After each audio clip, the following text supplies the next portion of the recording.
Bien, continuamos entonces lo que podríamos denominar como parte 2 de los desarrollos del derecho, ya puntualmente con el análisis del texto del derecho, que hemos comenzado en la clase de ayer. Reiterar algo que les marqué varias veces, me parece que tengo que seguir haciéndolo, porque para que no perdamos de vista, acá radica la clave, toda la explicación y la fundamentación, que si la lectura que nosotros hicimos del ser humano, la lectura que hicimos sobre nosotros mismos, que arrojó algunas definiciones, sintetizándola que nuestra condición es una condición dialogal o dialógica, este dato se va a tener que ver reflejado o debería verse reflejado en cualquier expresión del derecho. Si nosotros hiciéramos un análisis profundo de cualquier institución jurídica o cualquier fenómeno jurídico, deberíamos llegar a detectar esa condición dialogal. ¿Por qué? Porque lo dijimos en la primera clase. Cualquier expresión cultural tiene o soporta por detrás cierta imagen del ser humano. Si esa imagen del ser humano es la adecuada, es la correcta, análisis que nosotros hicimos en la primera parte antropológicamente, existe un muy importante margen de acierto al momento de elaborar el derecho. Va a depender todo de la imagen del hombre que soporte nuestra lectura y que esa sea la adecuada. Nosotros decimos que esta lectura es perspectiva dialogal, la prueba, además de contar lo que es el derecho final, va a radicar en ver si podemos extraer esta condición dialógica o dialogal del análisis de cualquier expresión jurídica. Ese es el objetivo final. A ello vamos y estamos trabajando sobre esa cuestión. Empezamos a hablar ayer del derecho, sus rasgos más importantes o fundamentales que habría que repasar y que dijimos, sintéticamente lo digo ahora, habían quedado ocluidos o fueron disimulados, anulados u olvidados de alguna forma cuando reaparece o cuando el fenómeno jurídico se viste paradigmáticamente con la imagen del hombre de la modernidad. Que nosotros ya sabemos, lo hicimos un juicio bastante detallado, crítico, sacando una conclusión importante que era la siguiente. La conclusión era la imagen del hombre que reflejó la construcción jurídica en la modernidad no es la correcta, no es la adecuada porque esa imagen no se corresponde con la integralidad del ser humano. Un dato, ayer empezamos a analizarlo, es un análisis interesante y difícil, un dato importante. Nosotros vimos que hay 4 vínculos y marcamos un vínculo como particularmente contrario al derecho, problemático para el derecho. Conviene ahora traerlo a colación antes de seguir con el desarrollo. Ese vínculo era el poder. Explicamos que el poder, eminentemente negativo, ayer lo graficamos a partir de una pregunta que nos formularon, se construye con una imagen que es la imagen piramidal. El poder, como fenómeno humano, en su dimensión negativa, se construye con una imagen que es la imagen de la pirámide. Esta imagen de la pirámide que puede ser de las dos maneras, si la pirámide estuviera colocada en su base hacia arriba, o bien la figura también que se usa para graficar lo político y lo jurídico, que es la imagen invertida de la pirámide. Pero lo interesante del gráfico de la pirámide es que esta relación de poder implica verticalidad, de arriba hacia abajo, no implica igualdad. La imagen del reconocimiento recíproco, respeto, sí implica igualdad. Ahora, uno de los ejemplos o el ejemplo, esto es para que lo vayamos teniendo en cuenta, uno de los ejemplos o el más importante de relación de poder estructural, no meramente efímera, Es decir, una relación de poder estructural es aquella relación que se sostiene, aumenta, se multiplica y se consolida con el paso del tiempo, dando lugar, como marcaba yo ayer, a instituciones. Es el Estado. El Estado en sí mismo, más allá de sus muchísimas definiciones, seguramente ustedes recordarán algunas que les pueden haber dado en materias como sociología jurídica y otra, el Estado es, por definición, el monopolio en el ejercicio de la fuerza pública, con otros datos que jurídica y políticamente se le puedan adosar al Estado, territorio, población, pero lo más importante es que es un ejemplo de poder. En su núcleo, el Estado es poder. Si alcanzamos a percibir esto que después se va a desarrollar con más detalle, podemos entender o empezar a entender algo. En la realidad, en el mundo, en la historia, en la humanidad, necesariamente tienen que convivir y esto implica que no podemos disociarnos o no podemos pensarnos de un lado y que colocarnos de este lado nos ubicaría por fuera de otro lado que no fuera el adecuado. El ser humano convive en estructuras y en esas estructuras aparecen el Estado, el poder y el derecho. Esto es un dato ineliminable, un dato fundamental y un dato que nos va a servir o nos va a empezar a permitir entender ciertas contradicciones, dicotomías, problemas, desfasajes o ingenuidades que uno puede percibir al acercarse al derecho. Dicho esto, sobre el que voy a volver luego, y el objetivo es separar el derecho del Estado, no podemos eliminar ninguna de las dos. Ambas son construcciones humanas. El derecho y el Estado son construcciones humanas que van por caminos diferentes. Por cuestiones culturales, si se quiere, más allá de existir como fenómenos humanos, empezaron a compartir o a vincularse en la figura del Estado de Derecho, que después que es una figura interesante, pero también difícil, pero donde se encuentra la clave para poder separarlos y no confundirlos. Volvamos entonces y retomemos el análisis del derecho y una nueva, Marina, hola, y te veo, si podés ponerme... ¿Cómo estás, Carlos? ¿Cómo andan, Hola, chicos? Estoy desde el celu, podés... la máquina porque tengo problemas con el Zoom, no me anda el programa. Así que estoy reiniciando la máquina, apenas apenas puedas, hacerlo, perfecto, comparto. perfecto. Entonces les decía, vamos a continuar con el análisis del derecho e insistir en esto. No se olviden esta distinción fundamental. Nosotros tenemos el derecho como propuesta y las formas en cómo ese derecho se expresa. Inevitablemente, el derecho como propuesta se tiene que expresar.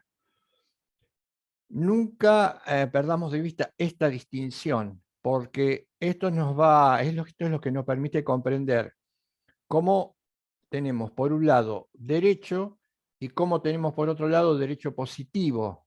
Fíjense la expresión, la misma expresión derecho positivo nos está indicando algo importante, que el derecho se positiviza y no que el derecho es derecho positivo, eliminando la expresión derecho para que quede exclusivamente derecho positivo. Entonces, el derecho se expresa. Si se expresa, si aparece en la realidad, se convierte en derecho positivo. Trabajemos un poco sobre esta idea antes de retomar las características o el concepto del derecho. Yo les subí un trabajo, un escrito que les comenté ayer, que se llama Sobre la positividad del derecho, uno de los primeros trabajos de Héctor, en donde él marca una diferencia importante en el análisis de lo jurídico y resalta esto, que nosotros también tenemos que tener en cuenta. A lo largo de toda la historia, todos los pueblos y todas las culturas, aquellos que en esos pueblos y culturas han tenido la capacidad de organizar, de mandar políticamente, todos han generado reglas. Los que detentan el poder político en las culturas, en todas las culturas, establecen reglas para que este poder, si se quiere, en punto de organización de la comunidad, sea factible. Este dato de generar mandatos por quien tiene el poder o por quien lo detenta, que alcanza a toda la comunidad, este dato se denomina positividad. Positividad viene de la palabra o del término latino positum, que significa lo opuesto, lo dado. Entonces, en todas las culturas, quien detenta el poder político fija, establece, positiviza aquello que quiere que se realice. Pero por otro lado, dice él, aparece la juridicidad. ¿Por qué? ¿Qué sería la juridicidad? La juridicidad es lo que le otorga el verdadero carácter de derecho, si lo es, a aquella expresión reglada que elabora el que detenta el poder político. Por eso dice Héctor en ese trabajo, que esto ha sido una de las confusiones, uno de los errores más graves. No se le puede atribuir al derecho positivo un valor ético por el solo hecho de que haya sido elaborado, aun cuando quien lo haya elaborado formalmente tenga competencia para hacerlo. Él dice en uno de los primeros párrafos, este desvarío o este error de suponer que el derecho es éticamente valioso, que el derecho positivo es bueno o justo por el solo hecho de haber sido dictado de manera competente en forma o en base a un procedimiento ritual, es un equívoco que ha traído graves problemas, confusiones y que todavía hoy, como lo vimos ayer, sigue siendo necesario despejar. Por ende, lo voy a sintetizar mucho acá, me parece lo más importante, nos dice, positividad y juridicidad no son términos sinónimos o equivalentes, ni se implican el uno con el otro. Repito, en un párrafo al comienzo dice, positividad y juridicidad no son términos equivalentes. Por otro lado, no se implican mutuamente. Esto quiere decir que uno refuerce al otro o uno se explique por el otro. Y lo que a mí me parece más importante, y muy importante porque esta idea la he visto escrita en muchos lugares y diferentes maneras, pero la plasticidad y la fuerza que tiene todo aquello o casi todo aquello que escribía Héctor lo separa del resto. Y he leído muchísimos trabajos sobre el derecho que van de alguna manera en la línea con lo que nosotros estamos contando. Él dice, la juridicidad tiene características que hace que aunque no se positivice, no lastiman su propia esencia. Nos está diciendo, no es necesario, si se quiere, que el derecho, lo jurídico, se exprese en reglas. Aun cuando le faltase el dato de la regla, sus notas o su esencia no sufriría merma. Y esto es así, porque, como dijimos ayer, al hablar de la elaboración del derecho, antes de ser expresión reglada, el derecho es la captación de una exigencia muy profunda a la que nosotros respondemos moralmente generando el derecho. Y ya estamos en presencia del derecho. Podría no haber trasvasamiento de la idea moral a las reglas, por supuesto, y seguiría siendo derecho. De tal modo, es derecho que aun cuando no haya reglas, como en el ejemplo que di en la clase de ayer, siguiendo el texto, o las reglas se considerasen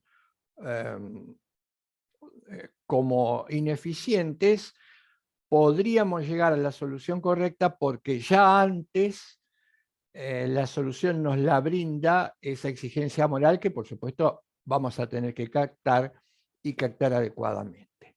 Entonces, que queden claro, juridicidad y positividad, positividad y juridicidad. Que la positividad es un dato importante, la institucionalización es un dato importante, no lo negamos. El mismo Negri dice, es fundamental trasladar el derecho a la palabra escrita.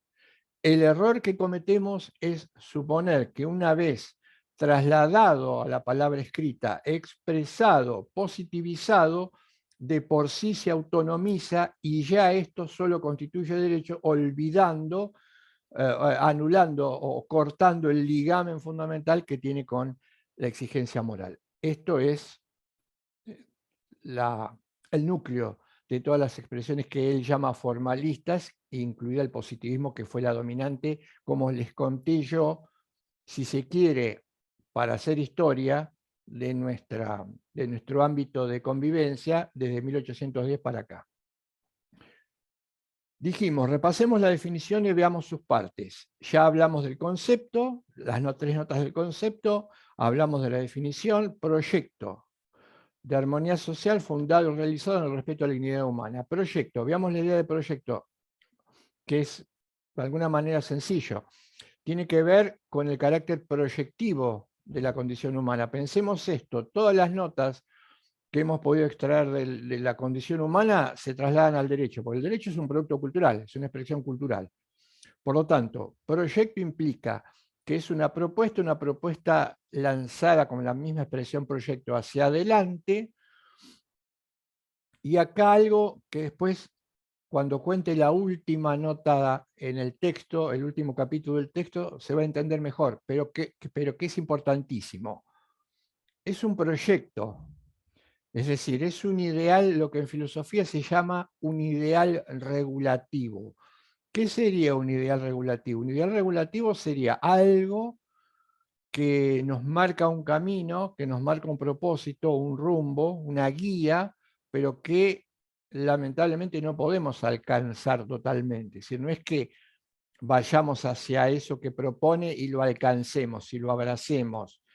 Va más allá de ser un proyecto ligado a cualquier proyecto mundano nuestro. Podríamos decir, por ejemplo, podríamos hacer esta comparación. Si recibirnos de abogados fuese un proyecto, el recibirse, el día que uno se recibe, ese proyecto queda agotado.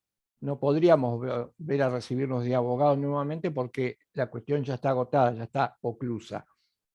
Sí, tal vez otros objetivos que no vamos a terminar de alcanzar nunca, que siempre nos vamos a poder proponer y que incluso algunos no lleguemos a realizar. Acá en este segundo lugar aparecería el derecho. Por más esfuerzos que hagamos, nuestra condición finita y limitada, ya lo vimos al analizarnos como seres en situación, nos impide alcanzar completamente ese ideal regulativo. Pero ese ideal regulativo está siempre presente en todas nuestras propuestas, objetivos o proyectos. Si se quiere y simplemente porque nada podemos realizar exhaustivamente ni agotarlo por ser seres finitos y limitados. Proyecto, vamos a armonía social. Armonía social es otro dato importante, y armonía social, mi experiencia indica que muchas veces cuando uno plantea el término, la expresión armonía social como otras expresiones, y no la define inmediatamente, suele generar, el término armonía social suele generar una especie de sensación de algo idílico, algo paradisíaco, algo tal vez imaginable pero no realizable. Todo lo contrario, el término armonía social es un término que está muy, muy clavado a lo terreno, a lo posible de ser realizado por el hombre. Sobre todo, ¿por qué? Porque la armonía, el término armonía, no excluye la idea de conflicto. Se supone que cuando uno habla de armonía social o lo armónico, excluye la conflictividad. Como habíamos estado discutiendo ayer a colación de algunos interrogantes, la conflictividad no puede eliminarse de la condición humana. Muy distinto es suponer, como erróneamente supusieron o pensaron todas las teorías o todos los pensadores modernos, en su casi totalidad, que el conflicto es parte de la condición humana, o en el caso de que la conflictividad define lo que sería la condición humana. Es una cosa equivocada y diferente. El conflicto no se puede eliminar. Sin embargo, sí se podría atenuar. El ideal regulativo nos indica bajar, la posibilidad de bajar los niveles de conflictividad. Si tuviéramos que definirlo, si nosotros el texto tiene tanta riqueza, a pesar de su extensión, que si uno busca una definición de armonía social en el capítulo en donde el autor habla de armonía social, no lo va a encontrar. No encuentra una definición de armonía social. Y esto un poco a nosotros nos descoloca. Nosotros estamos buscando permanentemente, al conocer algo, que se lo defina. Han generado en nosotros una necesidad de entender algo y no lo podemos entender si supuestamente esto no está definido de inmediato, de antemano. Este es un lastre de la cultura moderna. Pero el texto, él lo ofrece aún sin vincularlo concretamente en otras partes del texto. Y la armonía social tendría dos, dispersada, tal vez ustedes lo encuentren, de todas maneras sería un desafío para ustedes. Yo no les daría, no me gustaría darles esto masticado. Pueden leerlo y lo van a encontrar. Él dice, tendría dos variables la armonía, una dimensión, si se quiere, espiritual, por así decirlo, y otra dimensión, si se quiere, material. Dos ejemplos breves para que se entiendan ambas dimensiones. Vamos a pivotar sobre la idea de libertad de expresión. La libertad de expresión implicaría que toda cultura necesariamente tiene, por su propia idiosincrasia, necesidad de comunicación. Los seres humanos necesitamos comunicarnos y además necesitamos levantar nuestra voz y que nuestra voz sea audible y escuchable por otros.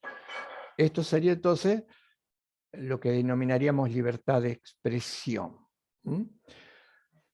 La armonía social en este punto, y espiritualmente hablando, indicaría que una cultura puede desarrollarse armónicamente. Ahí está la filmina, bien, perfecto. Nos quedamos ahí estamos en armonía social. Bien. Esto es necesario para culturalmente hablando, pero también tiene una dimensión, si quiere, fáctica o más concreta. Y esto es una cultura que necesita expresarse, también es una cultura que necesita formarse o consolidarse para expresarse. Quiero decir, para expresarnos tenemos que usar el lenguaje. El lenguaje nos permite, cuando nos desarrollamos y se desarrollan nuestras funciones neurovegetativas, utilizar la lengua, generar nuestra conciencia, que aparezca la memoria y que seamos capaces de aprender, de entender y de comprender. Este dato que puede aparecer oculto, piensen por un momento, que aunque no sea obvio, forma parte de nuestra realidad. Todos los que estamos acá, si no nos hubiésemos podido desarrollar adecuadamente los primeros 2 o 3 años de vida, generando estas funciones neurovegetativas que tienen que ver con la necesidad de obtener aquello que conforma nuestro propio sustento, no podríamos estar ni hablando, ni escuchando, ni estudiando. No es un dato obvio, esto no es un dato obvio. Nuestra situación lo permitió, pero pensemos también que hay muchísimos lugares, y aún en nuestras propias culturas, donde no existe esta posibilidad de desarrollo, o el desarrollo es parcial. Muchísimas personas que por no tener acceso a las condiciones más básicas de alimentación y de sustento, después no pueden conformar o desarrollar bien su sistema cerebral, lo neurovegetativo, y después no pueden aprender. No aprenden, porque esto es fundamental hacer los primeros años de vida, porque no tienen una alimentación adecuada en todas sus variables. Una sociedad, una cultura que falle o que no acierte, a veces en mucho, a veces en poco, a veces en algo. No hay cultura que no padezca esto, es una cultura en la que la armonía social no puede consolidarse. Y una nota más, para pasar a la otra parte, a la última parte de la definición, dice Héctor, la búsqueda de la armonía social lo que pretendemos hacer es superar lo individual, ir más allá de la individualidad, de lo individual. Que esta cercanía con los otros genere un encuentro que nos permita ir más allá de nuestra individualidad y alcanzar la armonía social. Porque él marca dos momentos en el texto. Él dice, tenemos que hablar de un dato y una tarea.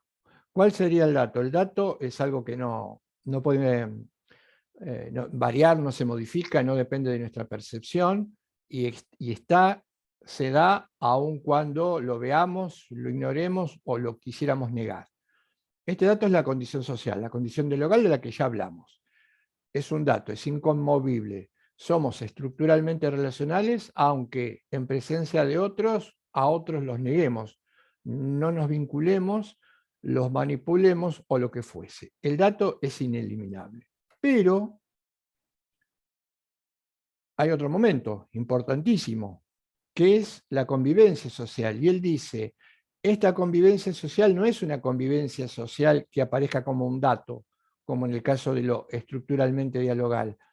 Esa convivencia social hay que lograrla, hay que buscarla, hay que generarla.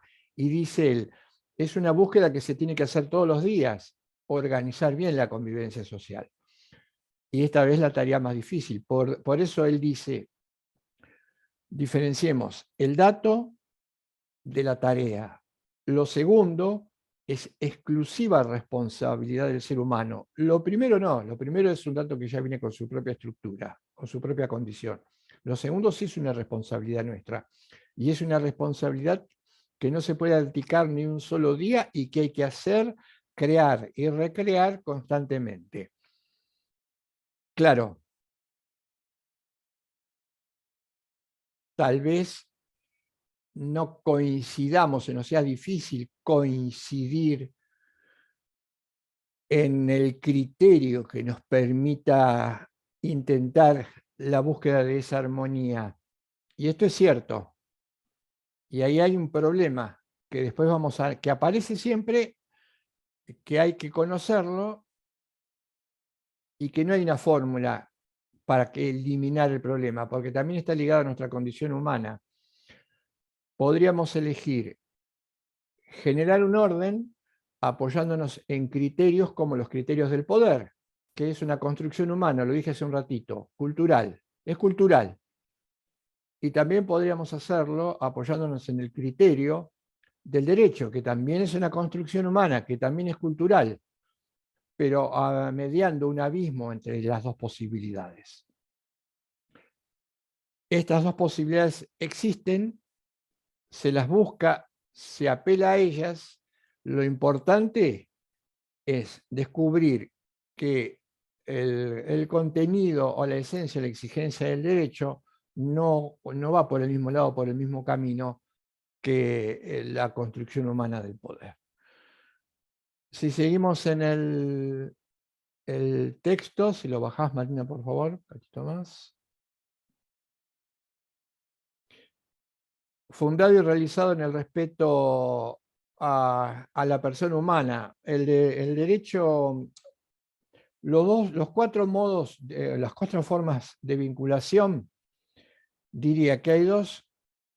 Un autor como Cota dice que hay dos que son actividades para el encuentro con el otro. Y hay dos que son actividades contra la posibilidad de realización.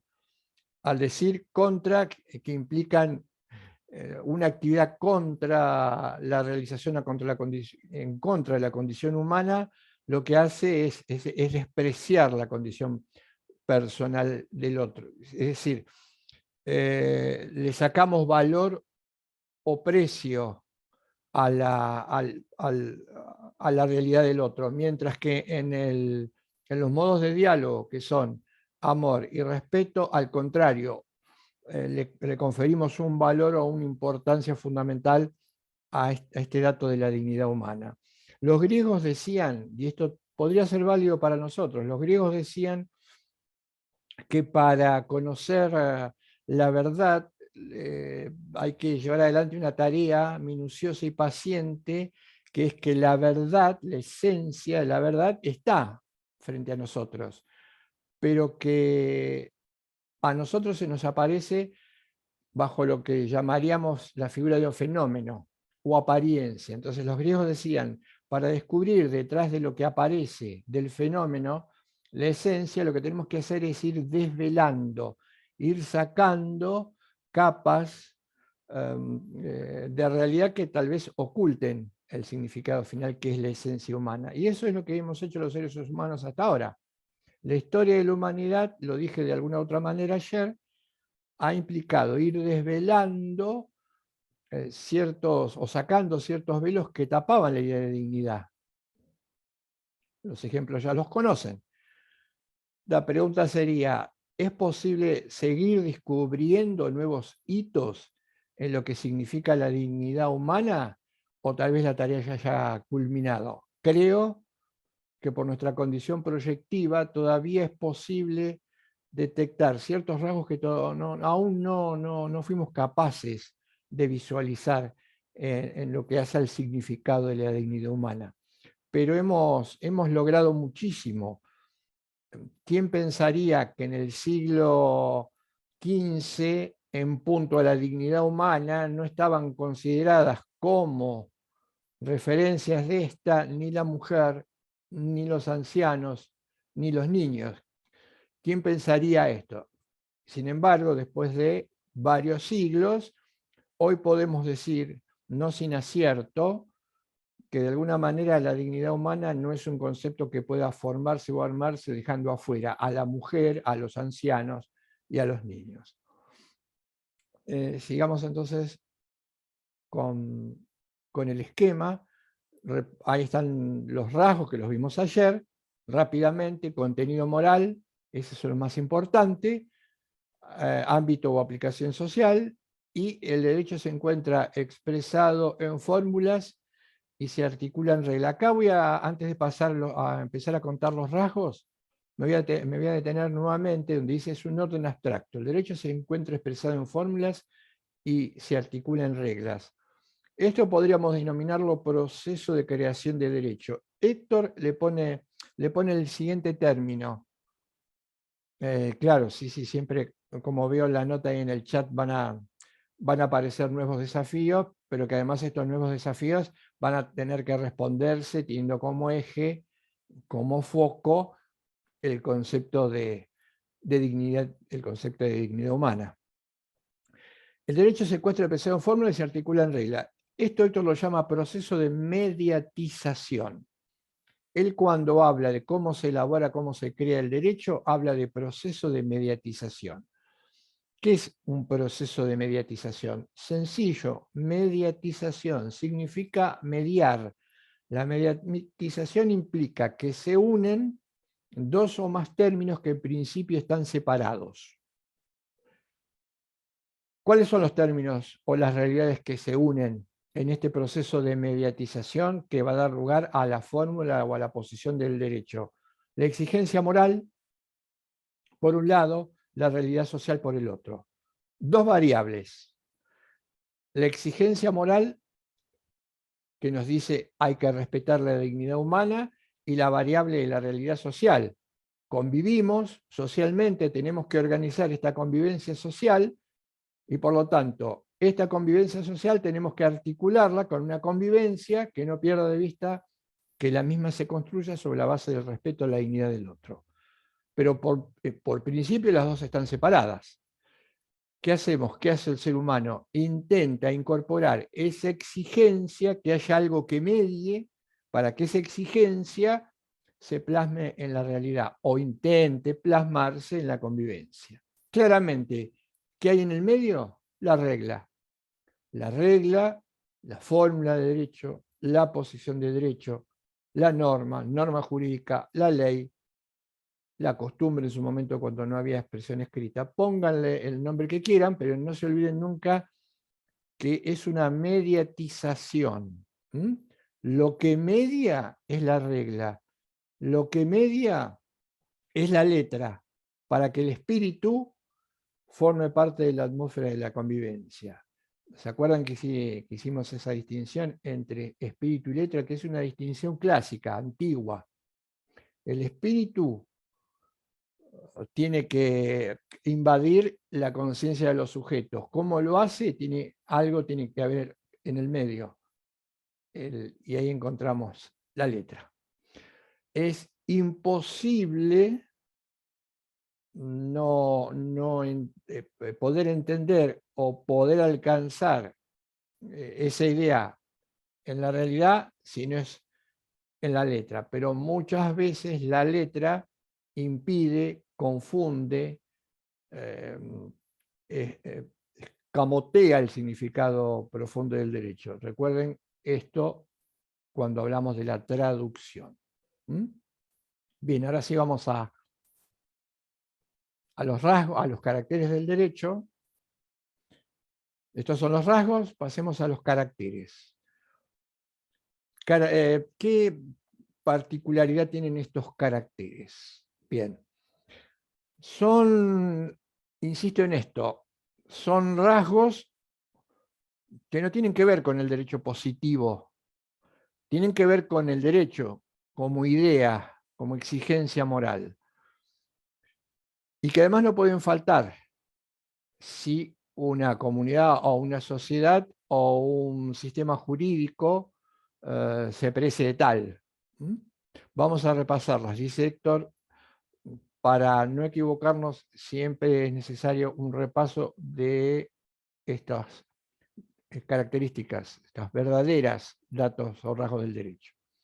La primera, creación humana, ya la veníamos contando, manejando desde el comienzo. Remarcar esto, insistir con esto, porque nos puede llevar a algo que no se ve o que nos olvidamos cuando planteamos cuestiones que tienen que ver con cómo modificar el status quo. Es una creación humana, quiere decir, en algún momento a alguien o a algunos se les ocurrió elaborarla. Todos los productos culturales, ¿se acuerdan de la distinción entre cultura y naturaleza? Todo lo que es naturaleza es creación humana. Todo lo que no es naturaleza es creación humana. Y este dato que parece que muchas veces olvidamos en el análisis, que es el siguiente. Si elaboré un producto cultural y el producto cultural apareció y no estaba antes y no podía haber estado ni estaría si yo no lo incorporé a la realidad. Yo también cuando digo, uso la expresión yo, por ahí sería mejor corregirla nosotros, aunque haya algunas creaciones individuales, pero tienen que ver con formar parte de la realidad social. Nosotros también podemos modificarla. Nosotros también podemos eliminarla. Nosotros también podemos darle un matiz diferente, distinto. Esto significa que tenemos que tener en cuenta que lo que nos pasa como realidad no es producto de la fatalidad. No hay un mundo que se viva de manera determinista y esto implica entonces que lo que nos aparece o lo que aparece es el resultado no de nuestro trabajo, tarea, acierto o error, sino que viene arrojado desde un lugar insondable como podría ser el destino, y ligarlo esto a la fatalidad. ¿Por qué insisto con esto? Muchísimas propuestas ideológicas, y también lo hay en el plano jurídico, trabajan con esta idea. Suponer que muchas construcciones intentar convencernos, si lo logran, de que muchas construcciones culturales son construcciones naturales. ¿Qué pasa si nos convencen de que algo es cultural, que no es cultural sino natural? ¿Qué nos pasa o a dónde iríamos? Nos pasa entonces que, como les pasaba a los antiguos griegos, cuando Aristóteles les decía que la esclavitud tenía que ver con el orden natural y el orden natural tenía que ver con la construcción de alguien que estaba por sobre los seres humanos, en el caso de los esclavos, no les quedaba más remedio que aceptarlo. Diría que hasta en muchos casos no sin resignación, porque tal vez la resignación esté ligada a la pérdida de algo que se tenía o creía que uno podía tener y se resigna a no tenerlo. Pero si uno creció, como le pasaba a los descendientes de los esclavos, en una cultura en donde lo que ellos tenían y hacían y ellos mismos no valían nada, pero no tenía esta carga histórica o de memoria, lo consideraban natural. Es decir, ni siquiera intentaban muchas veces, o algunos, o todos, romper esa inercia. Este es un peligro del que diría nos cuesta mucho escapar, y diría que en su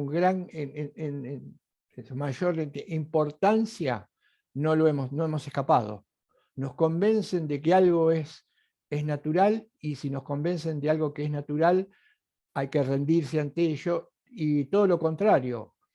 Si queremos alcanzar una existencia con sentido, el problema va a estar en que nosotros queremos meter la mano en ese devenir natural que nos va a llevar supuestamente al ideal de sentido como comunidad humana.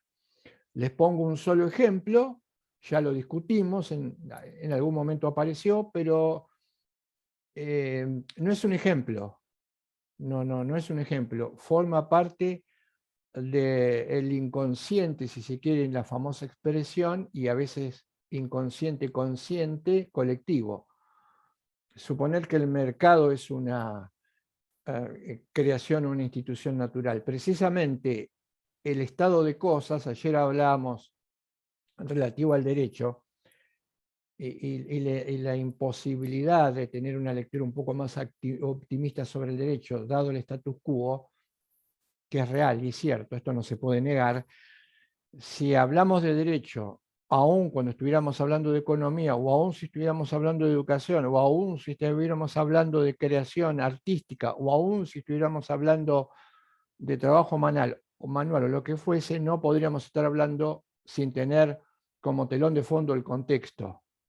Entonces, cuando se cuenta el derecho, cuando se habla sobre el derecho, cuando se pretende enseñar el derecho, hay que hacerlo de alguna u otra manera fijando anclas en el contexto. Explicar el derecho, enseñarlo, contarlo, sin tener un enclave concreto en el contexto en el que lo estamos haciendo, es estar enseñando algo que no tiene que ver o no puede tener y no podrá tener nunca vinculación con la realidad.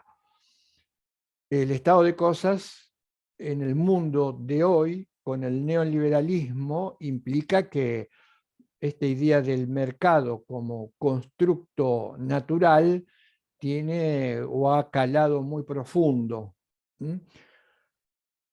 Y aunque los focos de resistencia, de disrupción, son grandes para hacernos entender que esto lo elaboró, esto lo pensó alguien en algún momento, ni siquiera me refiero a que lo puede haber pensado de manera maliciosa, pero se generó, se hizo, se empezó a hacer. Después, claro, generó privilegios, y los productos culturales que generaron privilegios, como dije ayer, rápidamente hubo que pensar a partir de las ideas de darle una connotación natural.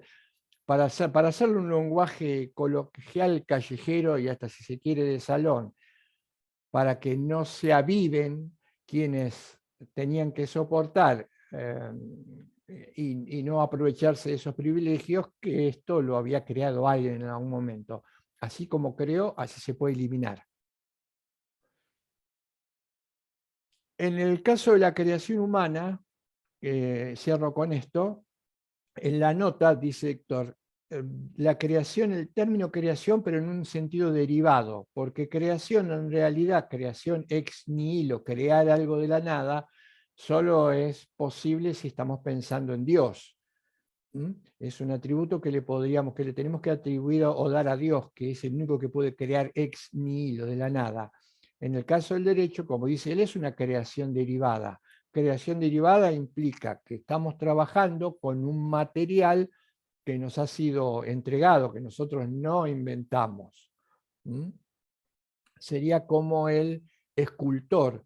Un escultor necesita de una materia prima para plasmar la idea, pero el escultor no inventa la materia prima, ni tampoco inventa aquello a lo que le quiere dar cauce, que es su propia condición humana, que los artistas intuyen y que luego trasladan de una manera muy, muy rica a la escultura, o si se quiere, si se trata de un escritor, al papel. Ayer dije que a lo largo de la historia, al construir el derecho, el hombre ha ido creciendo respondiendo a ese dato moral. Pasamos a la segunda nota. Historicidad del derecho. Historicidad del derecho se vincula con nuestra condición situada. Nosotros somos seres situados porque estamos actuando e interactuando en un momento dado, en un momento preciso, en cierto margen cultural, con ciertas herramientas y con ciertos paradigmas en el mundo en el que hoy vivimos. La situación de aquel que vivió en el siglo XIX, una situación diferente a la situación que hoy podemos tener nosotros. En el ejemplo que ya dimos y marcamos muy bien, el carácter situado de una persona que vive en el África en el Sahara, es diferente a la historicidad de alguien que puede vivir en una ciudad, en el centro de una ciudad, de una capital. Son situaciones diferentes, aunque, por supuesto, en el caso el momento coincida. Si queremos, no los hacemos coincidir y diríamos, la situación de la cultura maya es muy diferente a la situación de la cultura de Occidente. ¿Cómo aparece o cómo se vincula el derecho acá? El derecho es histórico porque intenta responder situaciones puntuales que se dan en momentos muy puntuales y en circunstancias muy específicas. Cuando yo busco en el derecho satisfacer o dar respuesta a un problema, lo estoy haciendo en el aquí y el ahora. Puede ser que haya habido una situación anterior, con lo cual me voy a valer de la respuesta dada con anterioridad, pero necesariamente la voy a tener que modificar, porque la situación de hoy no es la misma que la situación del siglo XVIII. Y trabajar con una norma elaborada en el siglo XVIII, que en su momento respondía a una cuestión histórica, hoy tal vez nos dé problemas. De hecho, no obstante, intentamos hacerlo. Intentamos seguir utilizando reglas o normas que están desfasadas, porque no tienen que ver con la situación en la que se elaboraron. Acá hay una cuestión interesante y delicada, yo simplemente la voy a mencionar, que es la de si podemos hablar, como se habla de las teorías clásicas del derecho natural, que el derecho sería una serie de principios o de propuestas que tendrían validez para todos los tiempos, para todos los pueblos y para todas las culturas. Tenemos que negar esta idea.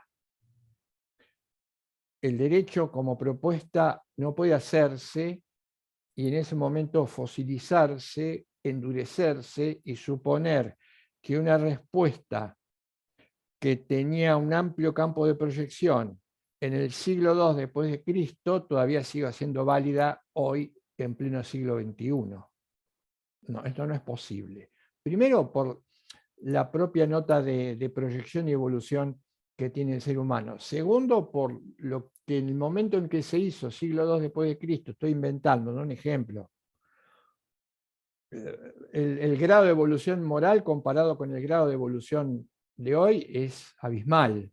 Entonces, la respuesta va a ser diferente.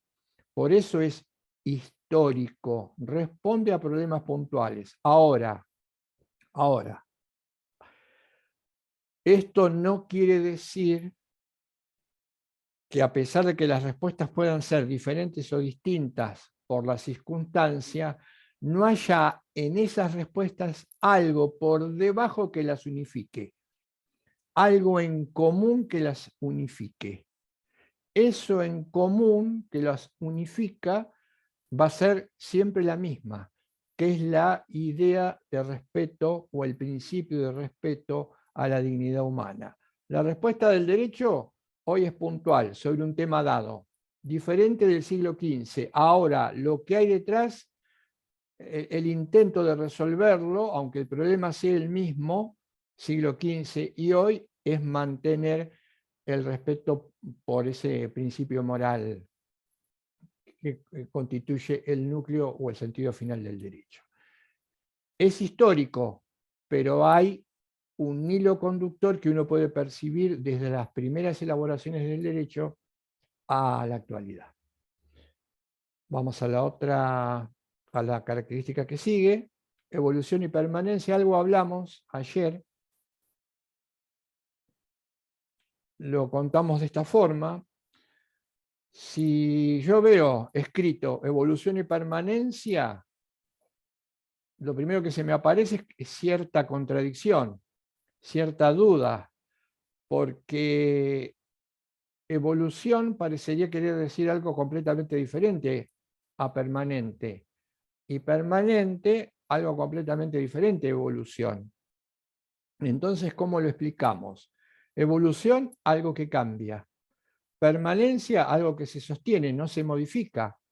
¿Cómo explico que el derecho se modifica y se mantiene al mismo tiempo? ¿Es posible que se modifique y se mantenga al mismo tiempo? Expliquemos entonces rápidamente estas dos ideas, que no están en contradicción, sino como dice Héctor, y lo voy a tratar de explicar utilizando una expresión que puede parecer difícil, pero que en realidad no lo es, están en una constante y permanente dialéctica de realización. Analicemos rápidamente evolución. Dijimos algo ayer. Evolución implica cambio, modificación, hacia adelante. Los seres humanos evolucionamos. ¿Qué significa que evolucionemos? ¿O qué tipo de evolución? ¿O en qué consiste la evolución? Humanamente hablando, la evolución consiste en un crecimiento, en un desarrollo moral. Cuando hablamos de evolución en el ser humano, hablamos de evolución moral. La evolución moral se demuestra muy fácil, muy sencillamente. Hemos pasado de ver a la esclavitud como algo bueno a verlo como algo malo. En este sentido, hemos evolucionado. ¿Podremos seguir evolucionando? Tal vez sí, o tal vez no. Pero acá dice en el texto algo importante, el autor. Él dice, podríamos quedarnos en el grado de evolución moral que tenemos. Lo que no podemos hacer es volver hacia atrás. Muchas veces, ideológicamente, uno ha escuchado, ha percibido, ha leído lecturas que dicen que el ser humano estaría involucionando, sería posible volver hacia atrás. No, esto no es cierto. A tal punto no es cierto, que, por ejemplo, sabemos que es un trato inhumano, degradante, el torturar a otro. La tortura. La tortura al estilo, por ejemplo, medieval, en calabozos, con grilletes. Pero esto es deleznable. En algún momento se consideraba válido, legítimo y que estaba justificado. Pasa el tiempo y sacamos una declaración donde consideramos como deleznable cualquier forma de tortura o maltrato hacia otro. Hemos evolucionado moralmente. Ahora, en pleno siglo XX, siglo XXI, la tortura sigue existiendo. Concretamente, el submarino seco, que era una práctica muy habitual en los campos de concentración en países como la Argentina y en América Latina, producto de la dictadura cívico-militar religiosa, era una práctica aberrante. Ahora, ¿dónde se hacía esta práctica? ¿Se hacía a la vista de todos? No. ¿Dónde se hacía? Se hacía en sótanos, se hacía en lugares oscuros, en descampados, en lugares en donde no se tenía un fácil acceso, de noche, es decir, bajo 4 muros.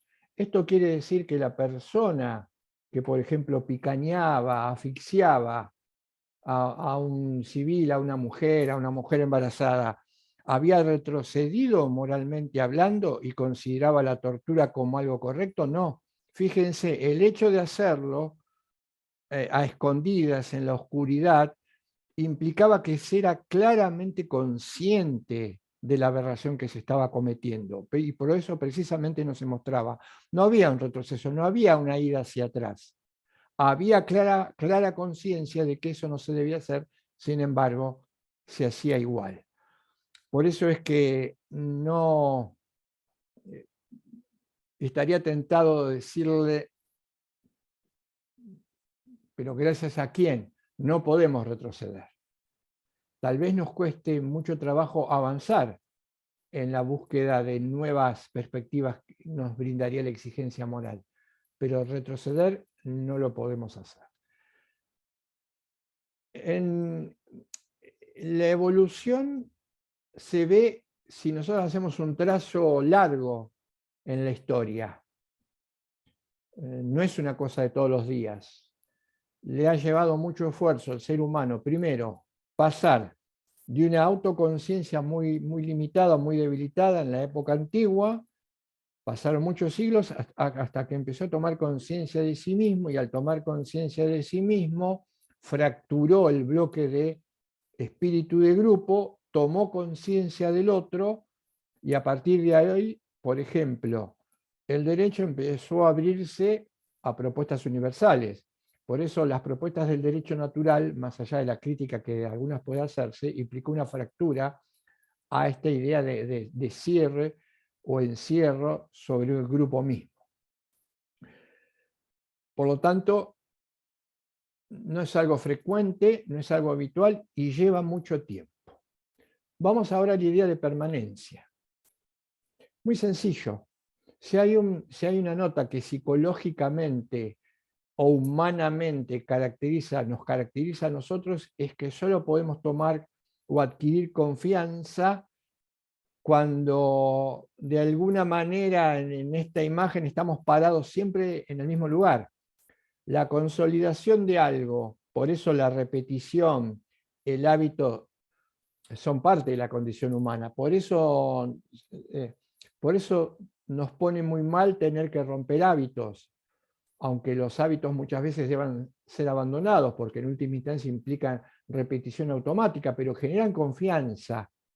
El hacer siempre lo mismo, el tener siempre asignado al mismo lugar, el contar siempre con lo mismo, genera certeza, confianza.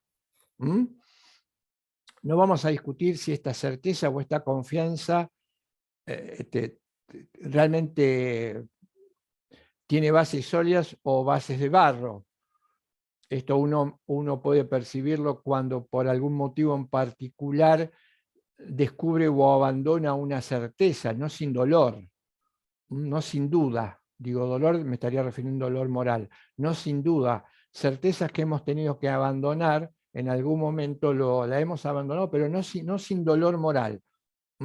No sin cierta desconfianza y una muy profunda inseguridad.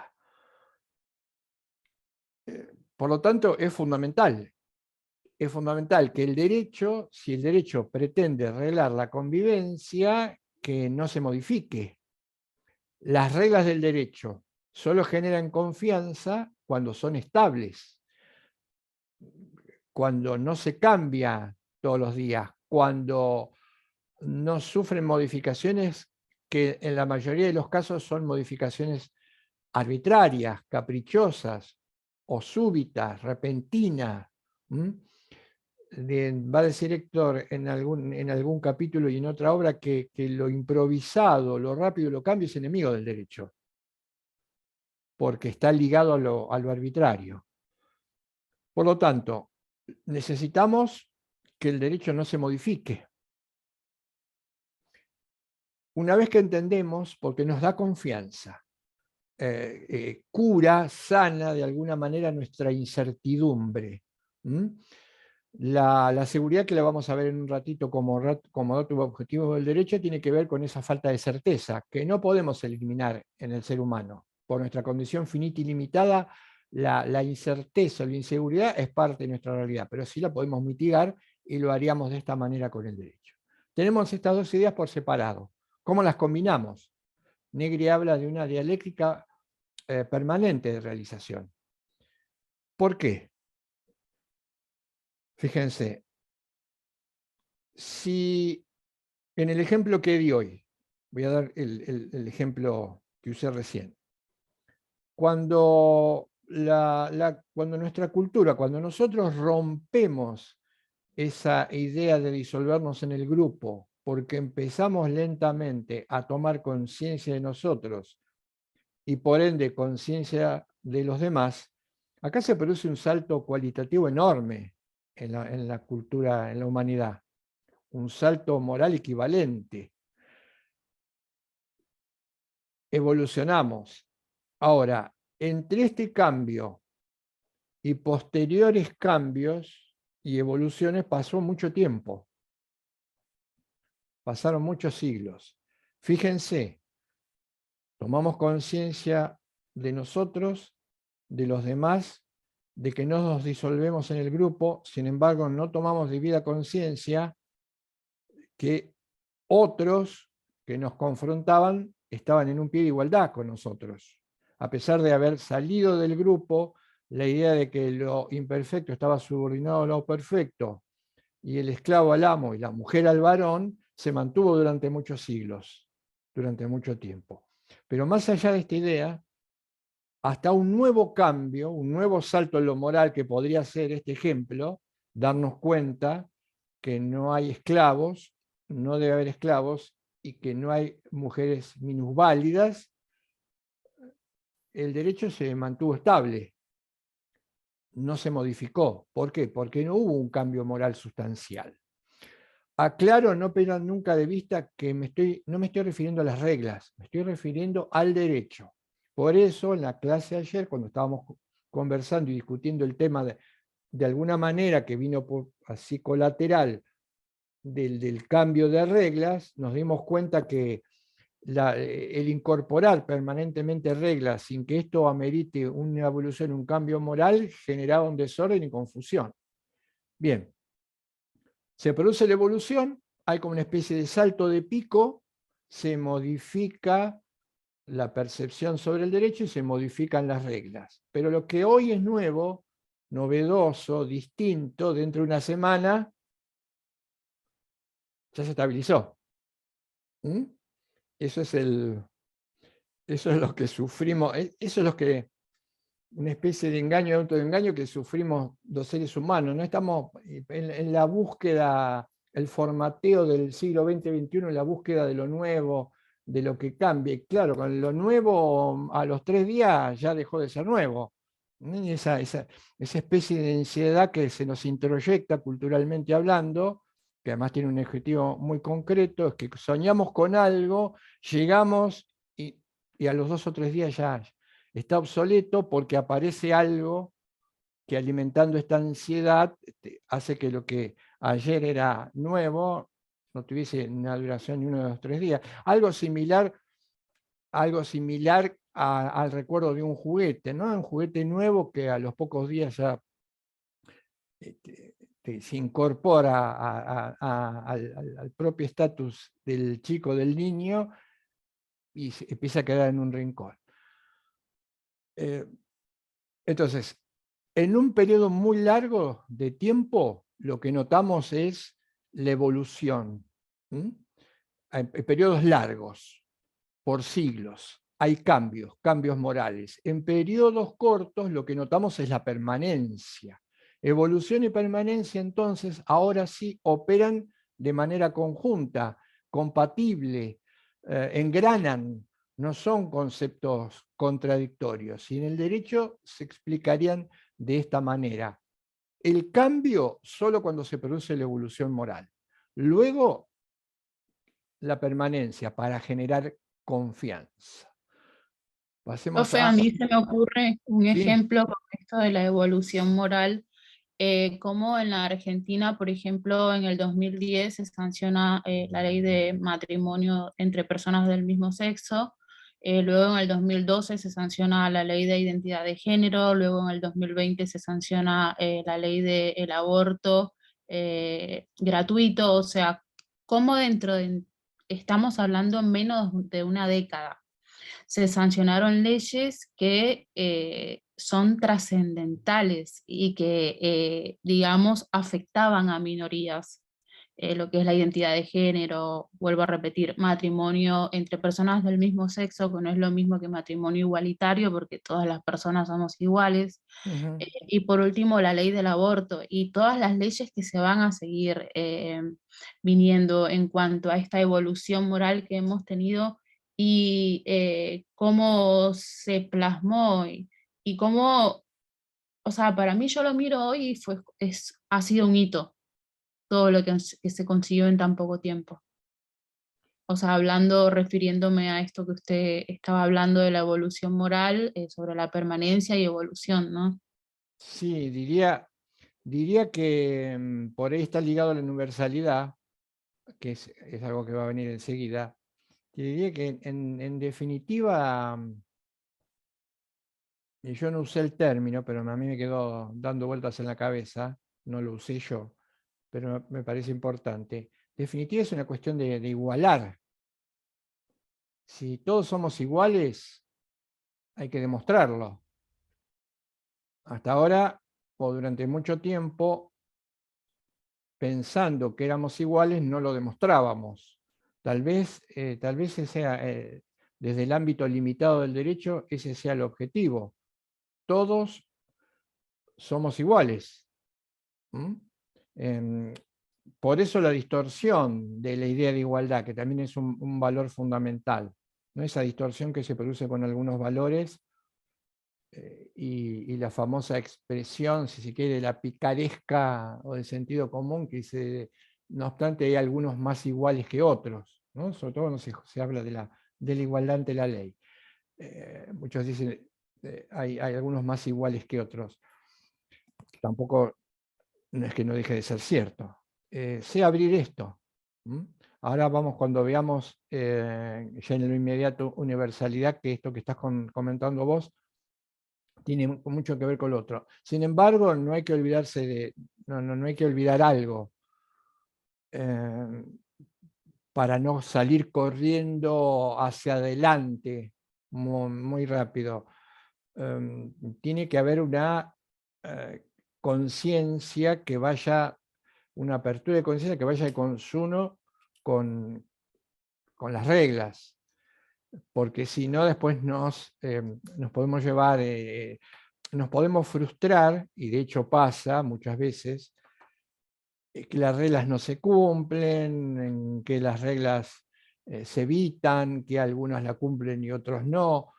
Como dice Héctor en parte en un texto, dice, muchas veces el poder permite que la regla aflore, no impide que las reglas afloren, pero ¿qué hace? Después limita, impide, frena ese cumplimiento, o de dotar a la comunidad de todo lo necesario para que las reglas se cumplan. Sin explayarme demasiado, hay que tener en cuenta esto. Las reglas también para cumplirse en una sociedad, en una cultura estructurada institucionalmente, necesita de dinero, vamos a decirlo sin ambague. Las reglas necesitan para cumplirse de dinero. Si no tenemos dinero, puedo tener la mejor perspectiva, que esto es lo que se hace usualmente, el mejor diseño institucional y después no pongo un peso para que este diseño... Fíjense, si no los derechos sociales. Son hermosos los derechos sociales en la Constitución. Una Constitución claramente individualista, como la nuestra, copiada de la Constitución de los Estados Unidos de Norteamérica. Ahora, hay que poner los fondos, entre otras cosas, para que esto se produzca. Entre otras cosas. No solamente hay que poner los fondos, y si yo no pongo fondos, eso queda como letra muerta, es lo que dicen los constitucionalistas, las piedras de papel, ¿no? Las piedras de papel, diría Gargarella, y además una clara conciencia de quién tiene que aplicar las reglas, porque si vos tenés personas que tienen que aplicar las reglas, y cuando aplican las reglas en su cabeza sesgada, solo tienen una lectura individualista en la que solo prima el derecho de propiedad individual, es muy difícil que luego cuando tengan que aplicar, apliquen reglas ligadas a lo social. Todo lo que es social se pospone, todo lo que es derecho a perspectiva individual se privilegia. Por eso el déficit alarmante también, cuando digo aplicación de la ley me estoy refiriendo a las sentencias, a los jueces, el déficit alarmante que hay en las sentencias también respecto de las cuestiones sociales. Sin embargo, están en la Constitución. Y claro, viene bien, y ahora voy a universalidad, pero me parece importantísimo todas cuestiones que son para pensar. Lo que uno lee, estudia, habla, tiene que ir más allá de la literalidad. Si salimos de la literalidad de lo que estamos contando, y entonces nos aparece todo un mapa atrás que implica cruces de calle y contextual, y aparecen cuestiones que tienen que ver una con la otra, quiere decir que entonces estamos pensando un poco mejor. Si no, nos quedamos en la literalidad de una expresión. Decía, es difícil que, por otra parte, a ver cómo lo puedo contar. Es importante tener nuevas prerrogativas, muy importante tener nuevas prerrogativas, como decís vos, muchas igualaciones, como diría otro, muchos derechos. Lo que no podemos perder de vista, es que esos derechos, bienvenido sea toda la cantidad de derechos que se quiera, duplicarlos y multiplicarlos, empezando por cumplir los que ya están, que son los sociales, que se cumplen muy poco, están engranados en una estructura institucional. Están dentro de una constitución. Y la constitución tiene dos partes muy claras. La parte orgánica y la parte dogmática. La parte orgánica son todas estas perspectivas. Queremos igualar, poner a todos en el mismo podio. Pero después está la parte, eso sería la parte dogmática, pero después está la parte orgánica. ¿Qué es la parte orgánica? La parte orgánica es como la Constitución divide, explica o hace funcionar la estructura de poder. Y acá es donde se va a presentar el problema. Porque las perspectivas tienen que ir de la mano con una buena estructura institucional. Y la estructura institucional que nosotros tenemos es anterior al siglo XVIII. Por eso, voy a tratar también de ser breve, al principio, por eso es que muchísimos derechos, no es que haya que generarlos, inventarlos o ponerlos en el tapete, es que no se tornan operativos por la estructura anquilosada que tenemos como forma de organizar el poder político. Por eso, esto que no suele verse es lo que frena o impide que luego los derechos bienvenido sea todos los que se incorporen, después no pueden llevarse a la práctica, no se pueden realizar, no solamente por factor fundamental, poner medios que lo permitan, sino que porque la propia estructura de poder lo impide. Por eso muchos dicen que urge, si se quieren hacer cambios que estén acorde a las necesidades, no solo trabajar, y esto prácticamente no. Fíjense, yo lo dejo plantear, ¿no? Fíjense por qué no se trabaja sobre la forma de modificar la Constitución en la parte orgánica. Es significativo. Siempre queremos trabajar en la parte dogmática, claro, porque quiere dar rédito. No queremos trabajar, ¿y por qué no trabajamos, no modificamos la parte orgánica? Seguimos con instituciones que ya en su momento no tenían mucho sentido y hoy no tienen ninguna operatividad, el famoso contrapeso, el check and balance, supuestamente para que los poderes se controlen entre sí, cuando claramente tiene toda la supremacía el poder ejecutivo, y no por algo una constitución como la nuestra siempre ha sido hiperpresidencialista, se pone un desbalanceo que tiene que ver con la constitución, con los orígenes de la constitución norteamericana, pero los enclaves culturales de la Constitución norteamericana no tienen nada que ver con los nuestros. Bueno, ese es otro problema. Cuando traemos un auto importado, que después no tenemos repuestos, no tenemos nafta, todas esas cuestiones habría que pensar y espero que ustedes las piensen si mañana tienen que cumplir alguna función o como operadores, en este caso puntuales como legisladores. Bien, vamos al otro rasgo. La universalidad, más o menos apuntábamos a eso. Héctor encabeza el capítulo con una cita bíblica y dice, ya no habrá más, que tiene que ver con la irrupción del cristianismo. No me la acuerdo muy de memoria, pero más o menos dice así, ya no habrá en la tierra ni bárbaro, ni judío, ni, como diciendo, a partir del cristianismo, las significaciones, las diferencias, los motes quedan de lado. La dignidad humana es una universal y es para todos. Acá habría solo un dato, porque esto es claro. En el derecho, después tenemos el derecho positivo. Vamos a percibir que muchos sistemas jurídicos de diferentes culturas o de diferentes países se recepta la universalidad del derecho, pero de dispar forma. Algunos le dan un lugar muy importante y otros lo sesgan o la acotan. Por ejemplo, es importante, pero tampoco define nada. La Constitución de Bonn, la Constitución alemana, establece claramente en su articulado que un principio fundamental que cubre todo el arco de disposiciones es el reconocimiento de la dignidad humana.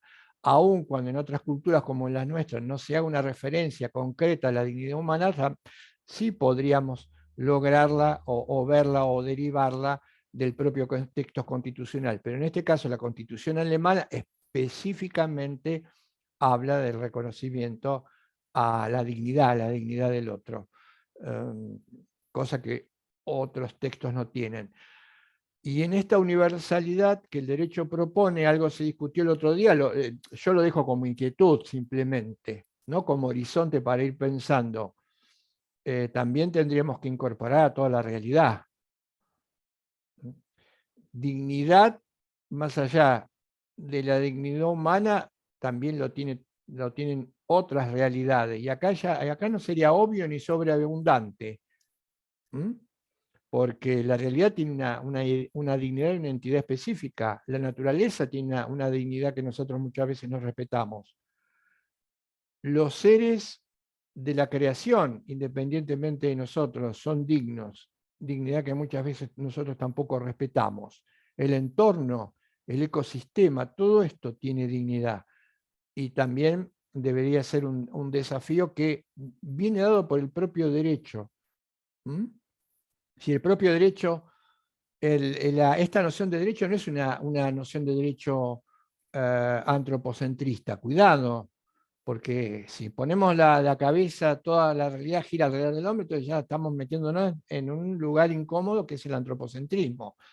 El derecho está visto como una propuesta para generar un planeta, un mundo, un ecosistema en el que todos podamos convivir y todos se respeten nuestra dignidad. Entonces nosotros también tenemos que convivir con otros, con criaturas no humanas y con el entorno.